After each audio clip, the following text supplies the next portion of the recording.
रामधारी गुप्ता उच्च गति अभ्यास खंड 1 प्रतिलेखन संख्या 3-4 स्पीड 100 शब्द प्रति मिनट। Ready start. सभापति महोदय, किसानों की उपज की आप न अधिक कीमत दे सकते हैं न अधिक उपजाने के लिए जो साधन देश में उपलब्ध हैं उनकी तरफ आपका ध्यान जा रहा है। जो कुछ आप कर रहे हैं उससे कोई अच्छा भविष्य नज़र नहीं आ रहा है। मैं यही कहना चाहता हूँ कि आप देखें कि आपके कार्यक्रम में कहाँ त्रुटि है, कहाँ कमी है। आपने कर लगा रखे हैं। आपने जो कर लगाए हैं वे तो लगाए ही हैं। हमारे प्रदेश में तो जमीन पर 25% ज़्यादा कर भी लगा दिया गया है। इतना बोझ अगर किसान पर होगा तो उसकी कमर टूट जाएगी। वह पहले से टूटी जा रही है, लेकिन वे इन करों को देने के लिए भी तैयार हैं। यदि आप उस तरह के साधन उन किसानों के लिए तैयार करें। हमारे उत्तर प्रदेश के कुछ ज़िले हैं, पूर्वी ज़िले हैं, जहां पर बहुत बुरी स्थिति है। हमारे सदन के एक सदस्य ने रो रो कर आपको यह बताया था कि वहां लोगों को 2 रुपये मजदूरी में मिलता है। इतनी ही एक दिन की उनकी मजदूरी है।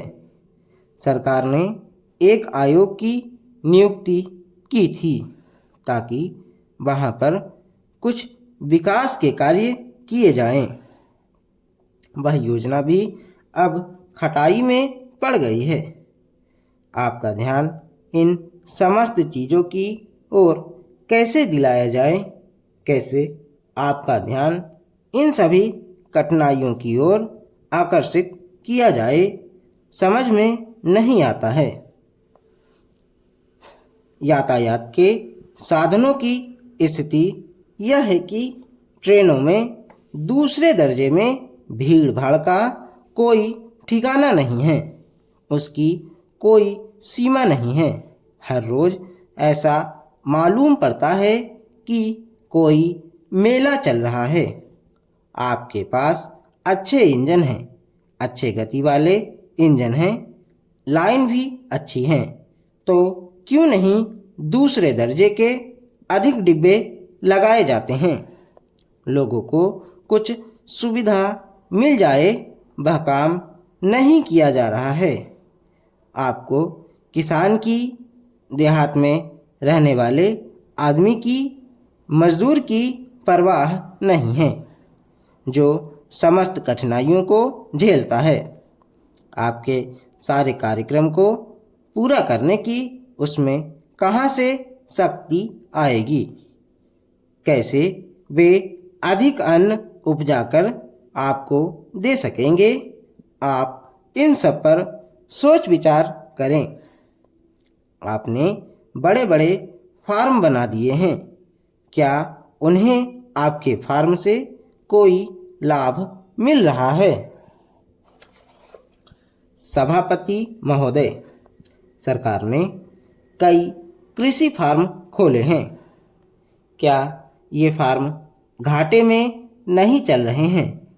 अगर सारे खर्च जोड़ दिए जाएं, बड़े बड़े अधिकारियों के वेतन जोड़ दिए जाएं, तो पता चलेगा कि सारे ये कृषि फार्म घाटे में चल रहे हैं। क्या इसी तरह से आप सारे किसानों को घाटे पर खेती करने के लिए मजबूर करेंगे?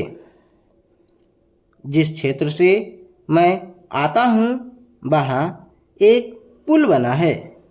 मैंने 10 वर्ष तक अपनी विधानसभा में इस पुल के लिए कोशिश की है। जिस दिन से मैं यहाँ आया हूँ बराबर उसकी चर्चा करता आ रहा हूँ। बराबर कोशिश कर रहा हूँ।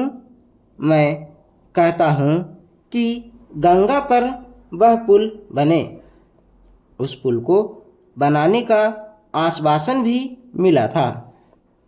एक प्रश्न के लिखित उत्तर में यह जवाब दिया गया था।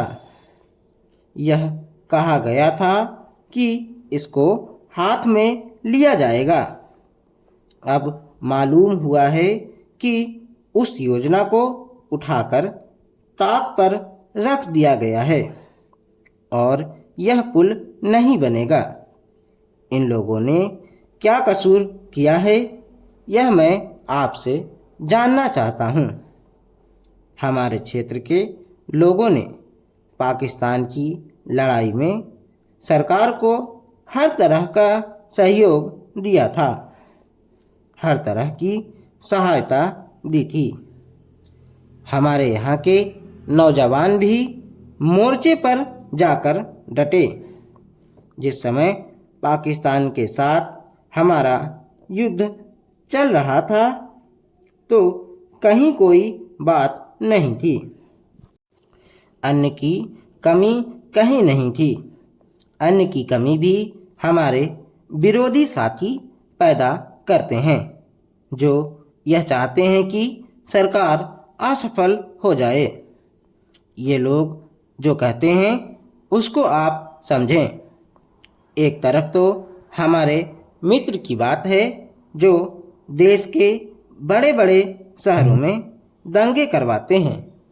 दूसरी तरफ हम हैं जो इनकी बातों को नहीं समझ पाते।